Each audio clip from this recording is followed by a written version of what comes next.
ನಮಸ್ತೆ ನನ್ನ ಪ್ರಿಯ ವೀಕ್ಷಕರೇ, ನಮ್ಮ ಲಕ್ಷ ಚಾನಲ್ಗೆ ಸ್ವಾಗತ. ವೀಕ್ಷಕರು ಏನಿವತ್ತು ಏನೋ ಮಾಡ್ತಾ ಇದ್ದಾರೆ ಅಂತ ಹೇಳ್ತಾ ಇದ್ದೀರಾ. ಇದು ಸಾಕಷ್ಟು ಸಲ ಹೇಳಿದ್ದೀನಿ, ಮತ್ತೆ ಪದೇ ಪದೇ ಹೇಳೋದು ಬೇಡ. ನಾನು ಏನಪ್ಪ ಇವತ್ತು ನಿಮಗೆ ಅಂದರೆ ಅಷ್ಟಮಂಗಳ ಪ್ರಶ್ನೆಗಳು ಕೆಳಗೆ ಕೆಲವ್ರಿಗೆ ಕೇಳ್ತಾ ಇದ್ದೀರಾ. ಅಷ್ಟಮಂಗಳ ಪ್ರಶ್ನೆ ನೋಡೋದು ಹೇಗೆ, ಅದ್ರ ಬಗ್ಗೆ ನಮ್ಗೆ ತಿಳುವಳಿಕೆ ಬೇಕು, ಅದು ಸ್ವಲ್ಪ ಕೊಡಿ, ಅದು ಯಾವ ರೀತಿ ಮಾಡ್ಕೋಬೇಕು, ಹೆಂಗೆ ಮಾಡ್ಕೋಬೇಕು ಅಂತ ಕೇಳ್ತಾ ಇದ್ದೀರಾ.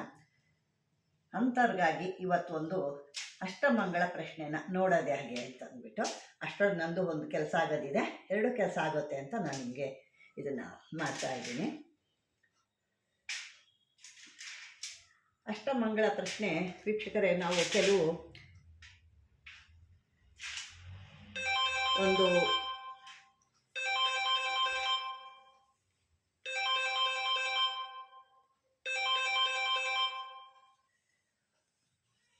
ಕವಡೆಗಳಲ್ಲಿ ನೋಡ್ತಾರೆ, ಇನ್ನು ಕೆಲವರು ತಾಂಬೂಲದಲ್ಲಿ ನೋಡ್ತಾರೆ.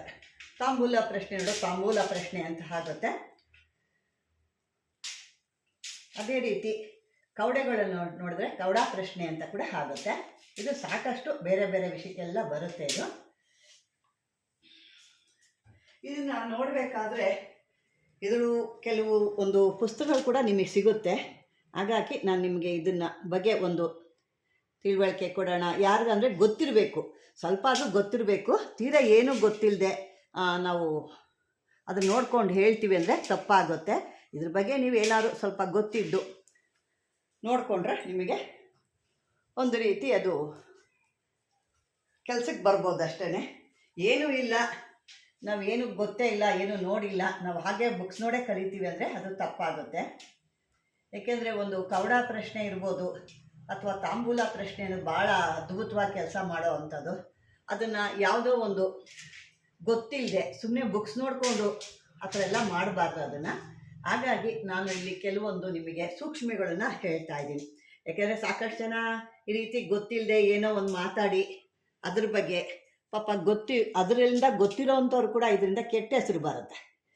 ಏನು ಗೊತ್ತಿರಲ್ಲ, ಅದನ್ನು ನೋಡ್ತಾರೆ, ಏನೋ ಒಂದು ಮಾಡ್ತಾರೆ. ಹಂಗಾಗಿ ಇದು ಒಂದು ತಪ್ಪಾದ ಒಂದು ಕಲ್ಪನೆ ಆಗಿಬಿಡುತ್ತೆ. ದಯವಿಟ್ಟು ಆ ರೀತಿ ಎಲ್ಲ ಮಾಡೋಕ್ಕೆ ಹೋಗಬೇಡಿ.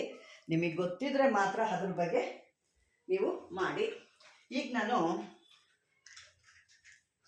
ತಾಂಬೂಲ ಪ್ರಶ್ನೆ ಹೇಗೆ ಮಾಡೋದು ಅನ್ನೋದು ನೋಡ್ಕೊಳ್ಳೋಣ. ಕೆಲವೊಂದು ತಾಂಬೂಲಗಳು ಯಾವ ರೀತಿ ಇರುತ್ತೆ, ಹೆಂಗೆ ತಗೋಬೇಕು ಅದನ್ನು, ತಾಂಬೂಲದಿಂದ ತಾಂಬೂಲ ತೊಗೊಂಡು ಅದನ್ನು ಹೇಳೋ ಅಂಥದ್ದೇನಿದೆ ಅನ್ನೋದು ಇವತ್ತು ನಾವು ನೋಡ್ಕೊಳ್ಳೋ ಅಂಥದ್ದು. ಈ ಪ್ರಶ್ನೆಗಳು ನೋಡೋ ಅಂಥ ಸಮಯದಲ್ಲಿ ನೀವು ಏನು ಮಾಡಬೇಕು, ಮೊದಲೇ ಒಂದಷ್ಟು ಎಲೆಗಳನ್ನ ತರಿಸ್ಕೋಬೇಕು. ಇಲ್ಲ ನೀವು ತರಿಸ್ಕೊತಿರೋ, ಇಲ್ಲ ಅವರೇ ತರಿಸ್ತಾರೋ, ಪ್ರಶ್ನಾಕರ್ತರು ಪ್ರಶ್ನೆಗಳು ಬೇಕಾಗಿರೋ ಅಂಥವ್ರು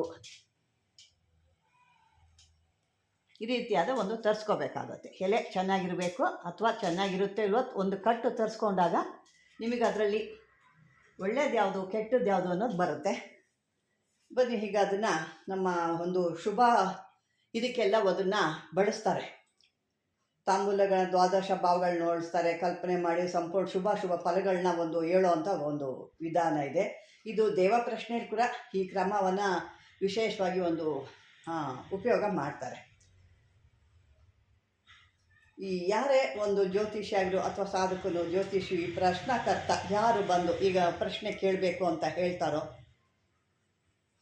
ಅವ್ರಿಗೆ ಕೊಟ್ಟಂಥ ತಾಂಬೂಲಗಳಿಂದ ಎಲ್ಲ ಭಾವಗಳಾದ ಶುಭ ಫಲಗಳನ್ನು ನೀವು ಹೇಳ್ಬೋದು. ಅದಕ್ಕೆ ಸಮಯ ಅಂತ ಒಂದಿರುತ್ತೆ ನೋಡಿ. ಮಧ್ಯಾಹ್ನ ಮೊದಲು ಕೊಟ್ಟೋದಾದರೆ ವಿಳೆದೆಲೆಗಳನ್ನ ಒಂದು ರೀತಿ ಹೇಳಬೇಕಾಗುತ್ತೆ. ಮಧ್ಯಾಹ್ನದ ಮೇಲೆ ಕೊಟ್ಟಂಥ ಎಲೆಗಳು ಬಂದಾಗ ಅದರಲ್ಲಿ ಹೇಳುವಂಥ ಕೆಲವೊಂದಿರುತ್ತೆ. ಈ ರೀತಿ ಮಧ್ಯಾಹ್ನ, ಬೆಳಿಗ್ಗೆ, ಸಂಜೆ ಈ ರೀತಿಯಾದ ಒಂದು ಎಲೆಗಳಿರುತ್ತೆ. ಅದನ್ನು ಕೆಲವೊಂದು ಎಲೆಗಳು, ಇಷ್ಟು ಎಲೆಗಳು ತೊಗೊಂಡಾಗ ಇಷ್ಟು ಎಲೆಗಳು ಅಂತ ಹೇಳಬೇಕಾಗುತ್ತೆ. ಆ ಲಗ್ನ ಭಾವದಿಂದ ಅದನ್ನು ಒಂದು ನೋಡಬೇಕಾಗುತ್ತೆ. ಮತ್ತು ಆ ವಿಳೆದೆಲೆ ನೀವು ತಗೊಂಡಾಗ ಅವು ಆಕಾರ ಅಂದರೆ ನಾವು ಕಿತ್ತಾಗ ತಂದಾಗ ಅದರೊಳಗಡೆ ಕೆಲವು ಎಲೆಗಳು, ಕೆಲವು ಮೇಲ್ಗಡೆ ದೊಡ್ಡವು, ಚಿಕ್ಕವು, ಈ ಥರ ಮಧ್ಯಾಂತರದಲ್ಲೆಲ್ಲ ಕೆಲವು ಬೇರೆ ಬೇರೆ ರೀತಿ ಆಕಾರದವು ಇರ್ತವೆ. ಆ ಥರ ಆಕಾರದಲ್ಲಿ ನೋಡಿ ಕೂಡ ನೀವು ಹೇಳ್ಬೋದು, ಆಕಾರ ಚಿಕ್ಕದಾಗಿದೆಯಾ ಅಥವಾ ದೊಡ್ಡದಾಗಿದೆಯಾ ಅಥವಾ ಅದು ಪೂರ್ತಿ ಹರಿದೋಗಿದೆಯಾ ಅಥವಾ ಚೆನ್ನಾಗಿದೆಯಾ ಅಥವಾ ಅದು ಕೊಳಕಾಗಿದೆಯಾ, ಅಂದರೆ ಕೊಳ್ತೋಗಿರುತ್ತೆ, ಇಲ್ಲ ಕೊಳಕಾಗಿರುತ್ತಾ, ಅಥವಾ ಒಂದು ಹಸಿ ಹಸಿ, ಈಗ ಎಲೆಗಳು ಕೆಲವೊಂದು ಮಧ್ಯದಲ್ಲಿ ಹಸಿ ಹಸಿಯಾಗಿ ತೇವಾಂಶ ಇರುತ್ತೆ, ಆ ಥರ ಇದೆಯಾ, ಅಥವಾ ಅದು ಬಾಡ್ದಂಗೆ ಆಗೋಗಿದೆಯಾ, ಈ ರೀತಿ ಎಲ್ಲ ರೀತಿಯ ಅಂಶಗಳನ್ನು ಅದನ್ನು ನೋಡಿ ಕೆಲವರು ಅದನ್ನು ಈ ರೀತಿ ಅಲ್ಲ ಈ ರೀತಿ ಎಲೆಗಳು ಹಾಕಿದ್ದಾರೆ, ಅದು ಒಂದು ಎಲೆ ಏನು ಕೊಳ್ತೋಗಿದ್ರೆ ಏನು ಭಾವ, ಹಸಿ ಆಗಿದ್ದಾರೆ ಏನು ಭಾವ ಅನ್ನೋದು ಅದನ್ನು ವ್ಯಯ ಅಥವಾ ಲಾಭ ಇದನ್ನೆಲ್ಲ ನೋಡಿಕೊಂಡು ಎಲೆಗಿಂತ ಎಲೆಗಿಂತ ಇನ್ನೊಂದು ಎಲೆ ದೊಡ್ಡದಾಗಿದ್ದರೆ ಏನು ಆದಾಯ ಇದೆ, ಎಷ್ಟು ವ್ಯಯ ಇದೆ, ಆ ವೀಳ್ಯದೆಲೆ ಒಂದು ಹರಿದೋಗಿದ್ರೆ ಏನು ತೊಂದರೆ ಇದೆ, ಅಥವಾ ಎಲೆಗಳಲ್ಲಿ ರಂಧ್ರಗಳಿರುತ್ತೆ, ಅಂದರೆ ಏನು ಹೇಳ್ತೀವಿ ನಾವು ಹೋಲ್ಸ್ ಅಂತ ಹರಿದೋಗಿರುತ್ತೆ ನೋಡಿ, ಮಧ್ಯದಲ್ಲಿ ರಂಧ್ರಗಳಿರುತ್ತೆ, ಅದಿದ್ದರೆ ಏನು ಶತ್ರು ಬಾಧೆ ಇದೆ, ಎಲೆ ಮೇಲೆ ನೀರಿದ್ದರೆ ಏನಿರುತ್ತೆ, ಈ ರೀತಿಯಾದ ಒಂದು ಇಷ್ಟು ಎಲೆ ಹಾಳಾಗು ಇದ್ರೆ ಏನಿದೆ, ಇಷ್ಟು ಎಲೆ ಕೆಟ್ಟೋದ್ರೆ ಏನಿರುತ್ತೆ, ಈ ರೀತಿಯೆಲ್ಲ ಬರ್ತದೆ ವೀಕ್ಷಕರೇ. ಇಲ್ಲಿ ನಾನು ಪೂರ್ತಿ ಅಷ್ಟು ಹೇಳಬೇಕು ಅಂದರೆ ಸಾಕಷ್ಟು ಸಮಯ ತಗೊಳುತ್ತೆ. ಇಲ್ಲಿ ನನಗೇನಪ್ಪ ಅಂತಂದರೆ ಇಂಥ ಒಂದು ಕೆಲವೊಂದು ಗೊತ್ತಿರೋ ಅಂಥವ್ರಿಗೆ ಇದ್ರ ಬಗ್ಗೆ ಏನಾದ್ರು ಸ್ವಲ್ಪ ಗೊತ್ತಿದೆ ಅಂದರೆ ನೋಡ್ಕೋಬೋದು, ಇಲ್ಲ ಸುಮ್ಮನೆ ಎಲ್ಲ ಇದನ್ನು ಬುಕ್ಸ್ ನೋಡಿಕೊಂಡೆ ಹೇಳ್ಕೊಬಾರ್ದು. ಇದಕ್ಕೆ ಸಂಬಂಧಪಟ್ಟಂಥ ಯಾರಿಗಾದ್ರೂ ಬುಕ್ಸ್ಗಳು ಬೇಕು ಅಂದರೆ ಖಂಡಿತ ನಮ್ಮಲ್ಲಿ ಸಿಗುತ್ತೆ. ಅದನ್ನು ನನ್ನ ಒಂದು ವಿಡಿಯೋದಲ್ಲಿ ಏನು ಆ ನಂಬರ್ ಕೂಡ ನಾನು ಕೊಟ್ಟಿರ್ತೀನಿ, ಆ ನಂಬರ್ನಲ್ಲಿ ತಿಳ್ಕೊಂಡು ನೀವು ನಾನು ಕಾಲ್ ಮಾಡಿದಾಗ ಆ ಬುಕ್ಸ್ಗಳು ಬೇಕು ಅಂದರೆ ನಾನು ಕೊಡಿಸ್ತೀನಿ ಅಂತ ಹೇಳ್ತೀನಿ. ಇದೇ ರೀತಿ ಕೆಲವೊಂದು ಬೇರೆ ಬೇರೆ ರೀತಿಲಿರುತ್ತೆ. ಸುಬ್ರಹ್ಮಣ್ಯ ಪೂಜೆ ಇರ್ಬೋದು, ಸಂತಾನ ಭಾಗ್ಯ ಇರ್ಬೋದು, ಗಣಪತಿ ಹೋಮ, ಸರ್ಪಶಾಂತಿ, ಸಂತಾಲ ಗೋಪಾಲ ಮಂತ್ರ, ಈ ರೀತಿ ಕೆಲವೊಂದು ಆ ಎಲೆಗಳು ನೋಡಿದಾಗ ಅದ್ರ ಬಗ್ಗೆ ನೀವು ಚೆನ್ನಾಗೆ ಅದನ್ನು ಓದಿ ಅರ್ಥ ಮಾಡಿಕೊಂಡಾಗ ನೀವು ಬೇರೆಯವ್ರಿಗೆ ಹೇಳಕ್ಕೆ ಸರೋಗುತ್ತೆ. ಏನು ಹೇಳಿದೆ ನೀವು ಸುಮ್ಮನೆ ಅದನ್ನು ನೋಡ್ಕೊಂಡು ಹೇಳ್ತೀನಿ ಅಂದರೆ ಅದು ತೀರಾ ತಪ್ಪಾಗುತ್ತೆ, ಮತ್ತು ಅದು ಕರ್ಮ ಶಾಪ ಎರಡೂ ಆಗುತ್ತೆ. ಪೂರ್ತಿ ತಿಳಿದು ಹೇಳಬೇಕೇ ಹೊರತು ಅರ್ಧ ತಿಳ್ಕೊಂಡು ಹೇಳಿದಾಗ ನಿಮಗೆ ಪೂರ್ತಿ ಕರ್ಮ ಅಥವಾ ಶಾಪ ಎರಡೂ ಬರುತ್ತೆ. ಯಾಕೆ ಜನಕ್ಕೆ ಗೊತ್ತಿರಲ್ಲ, ನೀವು ಕೊಟ್ಟಂಥ ಒಂದು ಮಾಹಿತಿ ಸರಿ ಇರೋದಿಲ್ಲ, ಅದನ್ನು ಅವರು ಮಾಡಿದಾಗ ಏನಾಗುತ್ತೆ, ಅವರು ಕರ್ಮಕ್ಕೆ ತೊಂದರೆಗೊಳಗಾಗ್ತಾರೆ. ಆ ಕರ್ಮ ಅಥವಾ ಮಾಡಿದಂಥ ತೊಂದರೆ ಯಾರಿಗಾಗುತ್ತೆ, ಅದನ್ನು ಹೇಳ್ದಂಥ ಅವನಿಗೆ ಬರುತ್ತೆ. ಹಾಗಾಗಿ ಇದನ್ನು ಸರಿಯಾದ ರೀತಿ ತಿಳ್ಕೊಂಡು ಹೇಳಬೇಕು. ಕವಡೆಗಳು ಕೂಡ ಬರುತ್ತೆ. ಆ ಒಂದು ಅಷ್ಟಮಂಗಳ ಪ್ರಶ್ನೆ ಮಾಡಿದಾಗ ಒಂದಿಷ್ಟು ಕವಡೆಗಳು ಅಂತ ಕೂಡ ಹೇಳ್ತಾರೆ. ಅದು ಯಾವ್ಯಾವ ರೀತಿ ಮಾಡಬೇಕು, ಎಷ್ಟು ಮನೆಗಳನ್ನ ಬರಿಬೇಕು, ಅದಕ್ಕೆ ಬೇಕಾದಂಥದ್ದು ವಸ್ತುಗಳೇನು,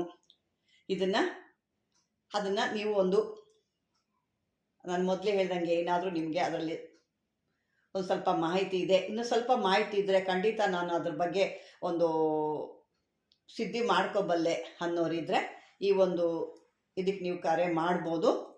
ಖಂಡಿತ ಅದನ್ನು ತಿಳ್ಕೊಂಡು ಬಂದಂಥವ್ರು ಕೂಡ ಪಾಪ ನೀವು ಕಷ್ಟ ಸುಖ ಹೇಳ್ಬೋದು, ಅವ್ರಿಗೆ ಏನೇನಿದೆ, ಯಾವ್ಯಾವ ರೀತಿ ತೊಂದರೆ ಇದೆ, ಯಾವ ಎಲೆ ಬಂದರೆ ಏನಾಗುತ್ತೆ ಅನ್ನೋದು ಕೂಡ ನೀವು ಅವ್ರಿಗೆ ಹೇಳಿದಾಗ ಅವರು ಸರಿಯಾದ ಒಂದು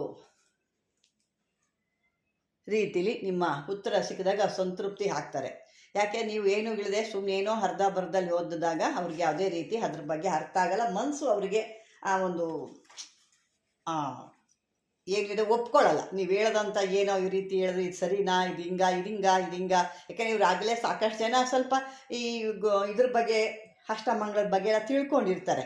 ಅದರಲ್ಲಿ ನೀವು ಯಾವುದೋ ರೀತಿ ಅಡ್ಡಾದಿಡ್ಡಿ ಏನೋ ಒಂದು ಹೇಳಬೇಕು ಹಣಕ್ಕಾಗಿ ನಾನು ಮಾಡ್ತೀನಿ ಅಂದಾಗ ಜನಕ್ಕೆ ನೀವು ಹೇಳ್ದಂಥ ಒಂದು ಸತ್ಯ ಅಸತ್ಯ ಅವ್ರು ತೊಗೊಳ್ಳೋದಿಲ್ಲ. ಹಾಗಾಗಿ ಆ ರೀತಿ ಎಲ್ಲ ಮಾಡೋಕ್ಕೆ ಹೋಗ್ಬೇಡಿ. ಇದ್ರ ಬಗ್ಗೆ ಯಾರಿಗಾದರೂ ಗೊತ್ತಿದ್ದರೆ ಅಥವಾ ನಿಮಗೆ ಇದ್ರ ಬಗ್ಗೆ ಅರಿವಿದ್ದರೆ ಖಂಡಿತ ಇದನ್ನು ನೀವು ತಗೋಬೋದು ಅಂತ ಹೇಳ್ತೀನಿ. ಅದೇ ರೀತಿ ಈ ಒಂದು ಕವಡೆ ಶಾಸ್ತ್ರದ ಬುಕ್ಸ್ ಕೂಡ ನಮ್ಮಲ್ಲಿ ದೊರಕ್ತಾ ಇದೆ, ಅದು ಕೂಡ ನೀವು ಬೇಕು ಅಂದರೆ ಪಡ್ಕೋಬೋದು ಅಂತ ಹೇಳ್ತೀನಿ.